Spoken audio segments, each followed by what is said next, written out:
you're spending every day on your own. And here it goes. I'm just a kid and life is a nightmare.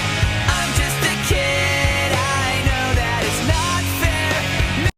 Aba, hanggang ngayon, ikay nakabulagta pa. Ikay mahiya-hiya, ikay bumangon-bangon riyan.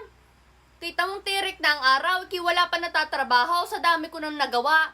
Ay tingnan mo yung likod mo at baka nasusunog na. Ay naman ka na eh. Wala akong privacy sa pamilya ko. Kapit pagpapahinga ko, merong bisyo. Minsan na nga lang makapagpahinga, napita pa. Kahit bago kong ikabibidyoan pa, nanahimik na ala ko dito. Hindi ko naman sila dinadulog.